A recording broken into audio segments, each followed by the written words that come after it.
គ្រប់ជំរាបជូនលោកស្រីក៏យ៉ាងមិត្តថ្ងៃនេះបានមកដល់ទឹកដីកំពង់ធំច្រើនគោលដៅហើយជាកន្លែងមួយដែលទាក់អារម្មណ៍មែនទែនខ្ញុំបាទនឹងក្រុមការងារ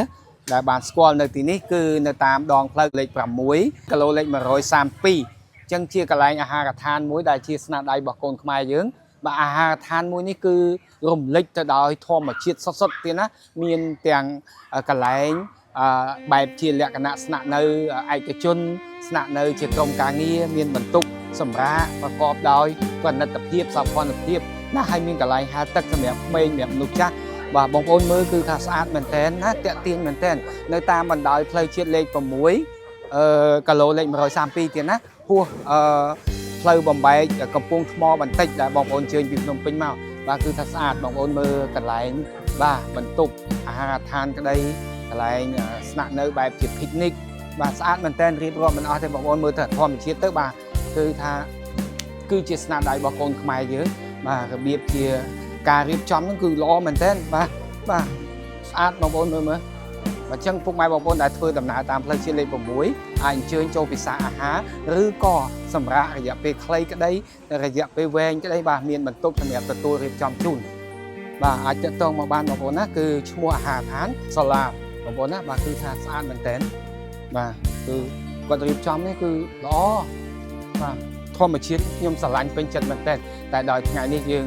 ប្រញាប់ដែរការងារច្រើនហើយមានច្រើនគោលដៅអញ្ចឹងគាត់ថាអ្វីដែលពូទឹកត្រីចង់បង្ហាញថ្ងៃនេះគឺចង់ណែនាំជូនលោកស្រីនៅអ្វីដែលល្អហើយគួរឲ្យតាក់ទាញហើយជាស្នាដៃរបស់កូនខ្មែរយើងអញ្ចឹងបងប្អូនឆ្លងកាត់ផ្លូវជាតិលេខ6កុំភ្លេចណាបាទនៅច្រើនទៀតនេះខ្ញុំរៀបរាប់អត់ទាន់អស់ទេចង់បង្ហាញអារម្មណ៍បាទបងប្អូនណាគឺស្អាតកោតសរសើរនៅការរៀបចំរបស់គាត់បាទនេះមានកន្លែងបាទអញ្ជើញទៅខាងលើមានបន្ទប់សម្រាប់ជាលក្ខណៈក្រុមការងារក្តីជាលក្ខណៈឯកជនជាលក្ខណៈគ្រួសារបាទមានទាំងមច្ឆាកំពុងហែលឆ្លេឆ្លាក្នុងទឹកដ៏ថ្លាឆ្វង់ទៀតណាបាទហើយនៅខាងមុខបាទអានេះអ្វីដែលទាក់អារម្មណ៍ដំបូងខ្ញុំធ្វើដំណើរចូលមកនេះគឺថាបាទស្នាមផ្សែងបាទដុសឡើងដូចជាឋានតុសិតបាទគឺកែច្នៃល្អប្រណិតមែនតើតាក់ទាញអារម្មណ៍មែនតើបងប្អូនមើលបាទអូទំនងមែនតើស្អាតណាបងប្អូនណាស្អាតមែនតើបាទគឺថាពេញចិត្តមែនតើនៅការរៀបចំបាទមើលទៅខាងនោះវិញគឺស្អាតមែនតើបាទបងជួយទាញរូបភាពខាងនោះស្អាតណាស់នោះបាទសូម្បីថាខាងកាមេរ៉ាមែនហ្នឹងគាត់ថាផ្ដោតអារម្មណ៍ខ្ចង់មែនតើគឺថាតាក់ទាញអារម្មណ៍មែនតើបងប្អូនបាទ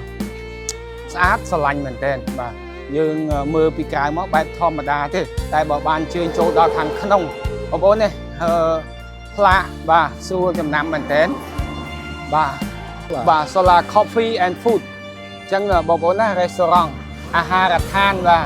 ហើយនឹងមានកន្លែងស្នាក់នៅបាទតាក់ទាញមែនតើអញ្ចឹងបងប្អូនណាផ្លូវជាតិលេខ6បងប្អូនធ្វើដំណើរពីភ្នំពេញមកសួររមែនតើបងប្អូនធ្វើដំណើរពីភ្នំពេញមកមើលខាងឆ្វេងដៃ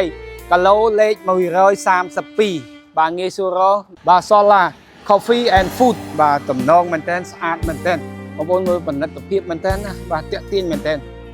ស្អាតបងប្អូនណាអត់អស់ទេដោយសារវីដេអូ review យើងធ្វើខ្លីៗអញ្ចឹងបើអ្វីដែលចង់ឲ្យអស់នោះអាចអញ្ជើញមកស្នាក់នៅមួយយប់មួយថ្ងៃអីទៅពិសាអាហារហើយមានកន្លែងហាលទឹកមានកន្លែងអង្គុយបែបកំសាន្តបាទតាក់ទាញអារម្មណ៍មែនតើតាក់ទាញមែនតើហើយម្ហូបច្រើនមុខមែនតើជាស្នាដៃរបស់កូនខ្មែរយើងតសើគាត់ដែលបានរៀបចំបាទស្អាតបាទអញ្ចឹងលោកស្រីដែលចង់ស្គាល់នៅទីនេះបាទខ្ញុំពូទឹកត្រីរៀបរាប់មិនអស់ទេមានតែអញ្ជើញមកផ្ទាល់បាទសូមអរគុណហើយពីអាហារដ្ឋានសូឡាទូរងចាំទទួលលោកស្រីទាំងកម្មវិធីតូចធំក្តីបាទបើសិនមានកម្មវិធីធំលោកស្រីអាចតាក់ទងមកផ្ទាល់បានបាទតាមរយៈវីដេអូនេះបាទអរគុណច្រើន